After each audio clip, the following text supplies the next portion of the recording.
If you're self-employed, you probably think the health insurance deduction is a sure thing. Well, think again. Hidden inside the tax code, specifically in Section 162L, are some pretty gnarly limitations that can trip you up and, believe it or not, make your premiums completely non-deductible. So today we're going to do a deep dive and break down exactly how and why that happens.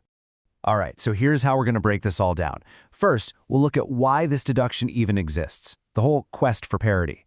Then, we'll get right into the nitty-gritty, the net profit limitation, and the super strict ordering rules for the calculation. From there, we'll cover the big disqualification traps, touch on some extra layers of complexity, and finally, look at what happens when your premiums just don't make the cut. Okay, so first things first, let's get to the heart of the matter. Why was this law even created? What problem was Congress trying to solve? You really have to understand, this all started because of a huge imbalance in the tax code. For years, if you were a corporate employee, your health benefits were this amazing tax-free perk. Under IRC Section 106, the money your employer spent on your premiums was just excluded from your income. But if you were self-employed, you were paying for that exact same insurance with your own after-tax dollars. It was a massive disadvantage based on nothing more than how you earned a living. So, Congress finally stepped in and gave us the solution, Section 162L. This created what's known as an above-the-line deduction. Now, what that means is it reduces your income before you even calculate your adjusted gross income, or AGI. It's a powerful deduction, and the whole point was to try and level that playing field, to make things fair and create a sense of parity. Now let's get into the first and, honestly, the most fundamental rule that governs this whole thing. This is the big one. So here is the absolute #1 rule you cannot forget, laid out in IRC Section 162 L2A. Your health insurance deduction cannot be more than the earned income from the specific business that has the plan. Plain and simple, you can't use this deduction to push a profitable business into the red or to make a business that's already losing money show an even bigger loss. Okay, this is where it starts to get, well, let's just say the math is very, very specific. The tax code forces you into a rigid calculation order that can seriously shrink the profit you have available for this deduction. See, it is not as simple as just looking at your Schedule C bottom line. Nope. The law forces you to go through these steps in this exact order. You start with your net earnings from self-employment. Then you must subtract your deduction for 1/2 of your SE taxes. After that, you have to subtract any contributions you made to a retirement plan, like a SEP IRA. Only the amount that's left over, that's your final ceiling. To really see how this plays out, let's put some numbers to it. Let's imagine we have a sole proprietor, and they have exactly $10,000 in net earnings.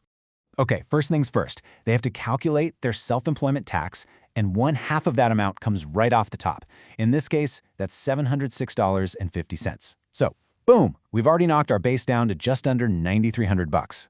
And then, let's say they're being responsible and putting money away for retirement, they contribute $1,800 to their SEP IRA. Well, guess what? That comes out too, and it pushes that potential deduction base down even further. And just like that, you see the trap. The business actually made 10 grand, but because of these strict ordering rules, the maximum amount of health insurance premiums they can deduct is now less than $7,500. So if they paid $9,000 in premiums for the year, well, over $1,500 of that is now non-deductible, at least above the line. Okay, so if the math wasn't tricky enough, there are also these two massive traps that can just completely nuke the deduction no matter how much profit you made. So the first one is a really big deal for any entrepreneur who has more than one thing going on. Maybe a couple of Schedule C businesses, maybe some different LLCs. And you don't have to take my word for it. The IRS has been crystal clear on this. As you can see in this Chief Counsel Advice Memo, you are strictly forbidden from adding profits from different businesses together. The deduction is tied to the net profit of the one specific business that established the health plan. You can't use the profit from your successful business to cover the deduction for a plan under your business that's losing money. No aggregation, period. Now for the second major trap, and honestly, this one catches so many people off guard. It all comes down to one little word. Under Section 162 L2B, the key word here, the one that trips everyone up, is eligible. The rule says you lose the deduction for any month you were eligible to participate in a subsidized health plan from an employer, and that includes your spouse's employer. It doesn't matter if you actually signed up. If you simply had the option to get on your spouse's plan but said no thanks, you lose the deduction for that month. It's an incredibly strict month-by-month test. All right, just when you thought it couldn't get any more complicated, it does. The rules get even trickier when you start layering in things like long-term care insurance or subsidies from the marketplace. So you can also include premiums for qualified long-term care insurance in this deduction, which is great. But of course, there's a catch. The tax code puts another layer of limits on these premiums based on your age. As you can see, the older you get, the more you can deduct. But these amounts are indexed and are often way less than what a policy actually costs. So how do you actually report all of this stuff? Well, it used to be a little worksheet, but now the IRS has a dedicated form just for this deduction, Form 7206. And, yep, you guessed it, consistent with that no aggregation rule we talked about, the instructions are very clear. You have to file a separate Form 7206 for each business with its own plan. And this, right here, this is a masterpiece of tax complexity. It's what happens when you get health insurance through the marketplace and receive the premium tax credit.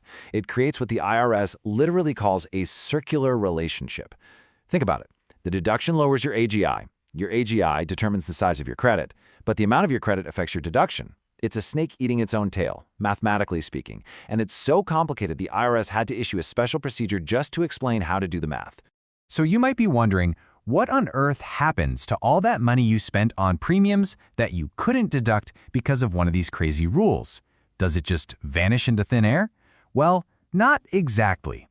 Any premium that gets disqualified under Section 162L doesn't just disappear. It gets demoted. It falls back to being a regular old medical expense, which you can try to claim on Schedule A if you itemize. But, and this is a huge but, this fallback is extremely punitive. You can only deduct medical expenses after they exceed a pretty high percentage of your AGI. For most people, that means those disallowed premiums give you absolutely zero tax benefit. Which brings us to the final big question. You have to step back and think.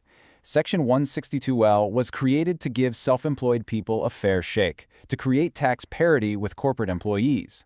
But after jumping through all these hoops, the net profit limit, the rigid math, the disqualification traps, you have to ask, does this labyrinth of rules actually get the job done?